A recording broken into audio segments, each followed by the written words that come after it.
हमारा उद्देश्य एक ही है, जान से मारेंगे, क्योंकि मारेंगे तभी जी पाएंगे। इंडिया की सबसे पॉपुलर वेब सीरीज मिर्जापुर अपने तीसरे सीजन के साथ वापस आ रही है। मिर्जापुर कई विवादों में फंसने के बाद आखिरकार इसकी ऑफिशियल अनाउंसमेंट कर ही दी गई कि मिर्जापुर सीजन 3 आ रहा है। मिर्जापुर सीजन 2 का अंत बड़े ही सस्पेंस के साथ किया गया, जिसमें मुन्ना भैया की मौत हो जाती है और शरद शुक्ला कालीन भैया को घायल ले जाते हुए दिखाई देते हैं। और जहां एक तरफ गोलू और बीना त्रिपाठी की मदद से बन जाती हैं मिर्जापुर के किंग गुड्डू पंडित। अब मिर्जापुर सीजन 3 में हमें बहुत सी चीजें देखने को मिलेंगी, जिसमें सबसे बड़ी बात ये होगी क्या गुड्डू पंडित अपने मिर्जापुर की कुर्सी को संभाल पाएंगे, क्योंकि उन्होंने बीना त्रिपाठी से वादा किया था कि जब बीना का बेटा बड़ा होगा तो ये कुर्सी वो उसे सौंप देंगे। मिर्जापुर सीजन 2 में मकबूल ने सत्यानंद त्रिपाठी उर्फ बाबूजी की हत्या कर दी थी, लेकिन सीजन 3 में आपको सत्यानंद त्रिपाठी की पत्नी यानी कि फरीदा जलाल भी दिखाई देने वाली हैं। बहुत से अतीत के पन्ने खुलने वाले हैं इस सीजन 3 में। सीजन 3 में हमें एक हिंट तो मिल ही गया है कि शरद शुक्ला ने कालीन भैया को शायद इसलिए बचाया है कि वह कालीन की मदद से गोलू और गुड्डू पंडित को अपने रास्ते से हटाना चाहते हैं और उसके बाद अपने बाप का बदला लेकर मिर्जापुर की गद्दी को हथियाना चाहते हैं। मिर्जापुर सीजन 2 में एक और किरदार को दिखाया गया था जिसका नाम था रॉबिन। रॉबिन के किरदार से अभी भी पर्दा नहीं हटाया गया है।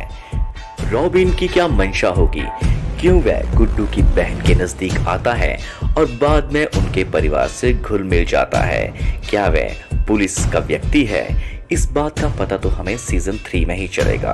अभी तक रॉबिन की मां को भी दिखाया नहीं गया है।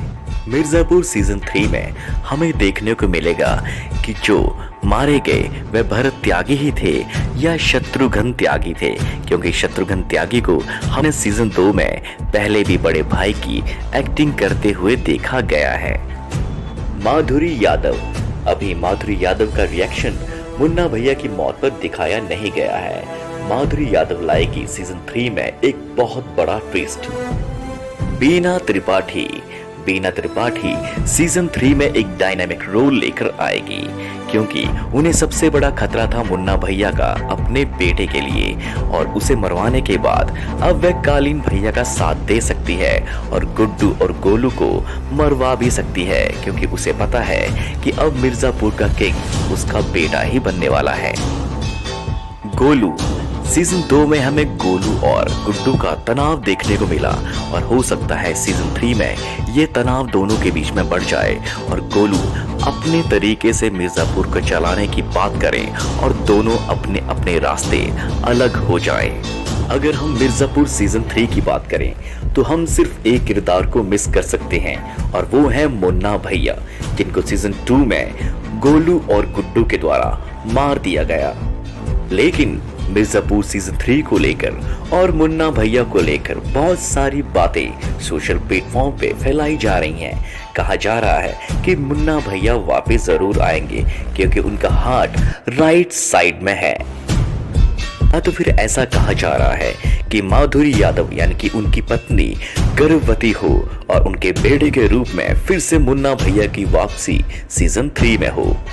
वैसे तो श्वेता त्रिपाठी ने अपने इंस्टाग्राम में जो पोस्टर शेयर किया है उसमें देवेंदु मुन्ना भैया साफ तरीके से दिखाई दे रहे हैं, तो क्या हम मान लें कि मुन्ना भैया की वापसी सीजन 3 में हो रही है। लेकिन जब मिर्जापुर सीजन 2 का पोस्टर शेयर किया गया था तो उसमें भी बबलू को साफ तौर पर दिखाया गया था, जबकि उसकी वापसी मिर्जापुर सीजन 2 में नहीं हुई थी। मिर्जापुर सीजन 3 के पूरे 11 एपिसोड होंगे और हर एक एपिसोड का एक शीर्षक होगा। अगर हम इस सीजन 3 की रिलीज होने की बात करें तो मिर्जापुर सीजन 3 अगले साल 2022 में आपको फरवरी या मार्च में देखने को मिल सकता है। हमें कमेंट बॉक्स में जरूर बताइएगा कि कौन सी वेब सीरीज का इंतजार है आपको इस साल। आश्रम चैप्टर 3, मिर्जापुर सीजन 3 या असुर 2, द फैमिली मैन सीजन 2 जरूर लिखिएगा। तो मिलते हैं एक और नए वीडियो के साथ।